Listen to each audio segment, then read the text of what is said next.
I thought most Americans at that time believed in God and in the Bible. Where was God in all this? It's doubtful if God had anything to do with it. Many Americans at the time, including Brigham Young and most other Mormon leaders, believed that the Scriptures justified the subordination of black people because they were descendants of Cain or of other biblical figures who had sinned egregiously.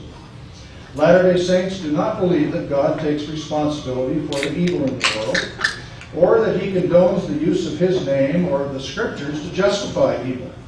Yet he has granted human beings their agency either to operate a society according to his principles or to pay the consequences. The Civil War and the racial strife since then have been the consequences of slavery. Question: But don't Mormons believe that their church is led by prophets of God? How could prophets have permitted racist ideas and practices to become part of their religion? Answer: Prophets are not perfect and don't claim to be, nor do they always act as prophets in what they say and do. People in all ages, including those who become prophets, grow up without questioning much that is assumed by everyone else in their respective cultures, unless some experience motivates them to seek revelation on a given matter. Well, maybe so, but racism is such an obvious evil that I would think authentic prophets would have been more sensitive to it. Answer: Why?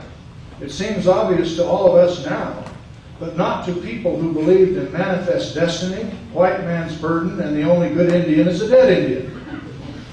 Even the original apostles of Jesus assumed that non-Jews could not become Christians unless they first accepted Judaism and circumcision. The Apostle Paul disputed that, but the idea persisted. Question: Did all the early Mormon leaders hold racist ideas? Answer: Pretty much, like other Americans. But there was a range of opinion. Not all of them embraced all the racist ideas in the culture. For example, Joseph Smith, the founding prophet of the LDS Church, saw no reason to keep black people from holding the priesthood, even though he shared the conventional idea that they were descendants of Cain. We have no record that he ever sought a special revelation on the question. He just accepted blacks into the priesthood. He also believed that the innate inferiority of blacks, so widely assumed at that time, was really a result of inferior environment and opportunity. So why didn't Joseph Smith's views on such matters prevail in the Mormon Church? Joseph Smith was assassinated while still a young man, and well before the race question provoked a civil war. We can't be sure whether his ideas would have changed later or how.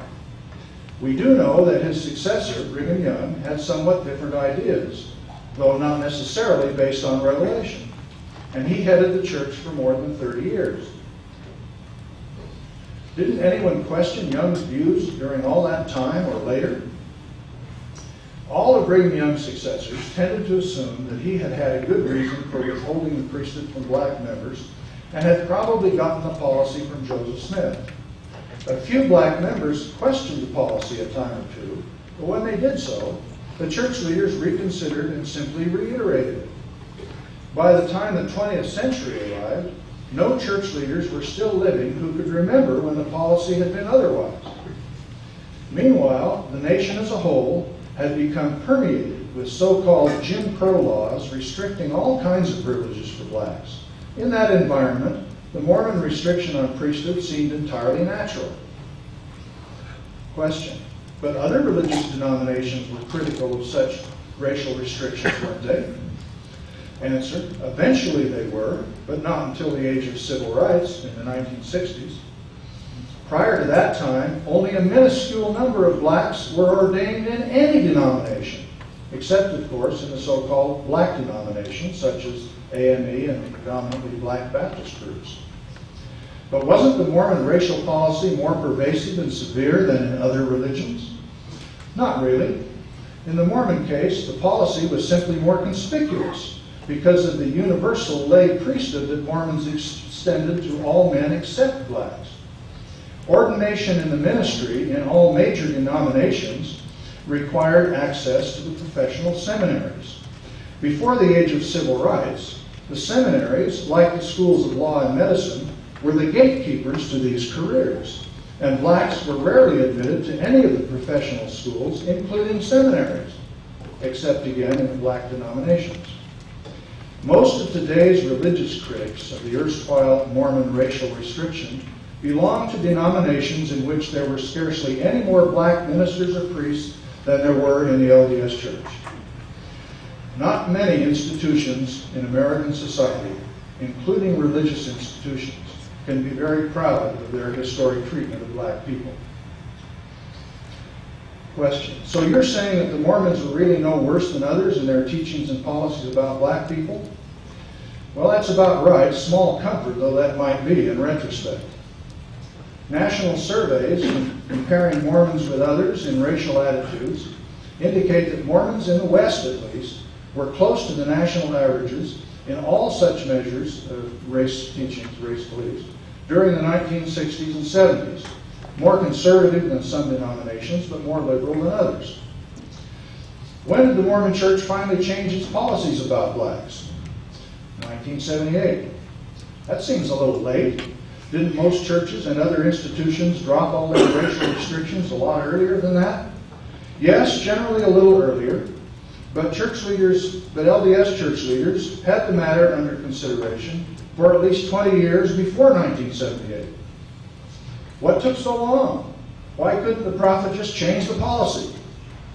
Answer, especially in such important matters as this one, a prophet or president in the LDS Church is not inclined to act alone. The president, his 2 counselors, and the 12 apostles are all considered prophets, seers, and revelators, and they usually act as a body when deciding on fundamental doctrines and policies.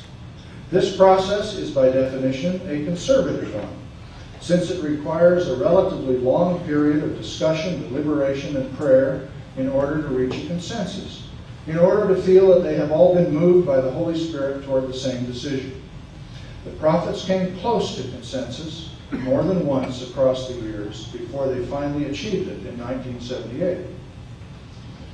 Question. That seems like a very cumbersome process, which might actually constrain God in getting through to the prophet with a revelation. Why couldn't God just speak to the president or prophet and tell him what to do? Answer. Well, of course, God can do anything he wanted to do. In the Mormon tradition, however, the revelatory process normally, not necessarily always, but normally the revelatory process begins with human initiative, whether that of a prophet or of any other individual seeking divine guidance. The individual formulates a question or a proposal and takes that to God in prayer for divine confirmation. That was the pattern followed by Joseph Smith himself in what Mormons call the Sacred Grove. It is the pattern also in Mormon scriptures, such as in Doctrine and Covenants 9 and Moroni 10, 4 and 5. Mormon prophets do not sit around waiting for revelations. They typically take propositions to the Lord for confirmation, and these propositions are the products of a great deal of prayerful deliberation, both individually and collectively. So this is what finally happened in 1978? Yes. President Spencer W. Kimball had anguished for some time over the restriction on black people, and he took a great deal of initiative in persuading his colleagues to make it a matter of the most earnest prayer and deliberation. In response to their collective efforts, he reported on June 8th that, quote, the Lord confirmed, unquote, that the priesthood should be extended to all worthy male members. Was President Kimball the first prophet to focus so intensely on this issue?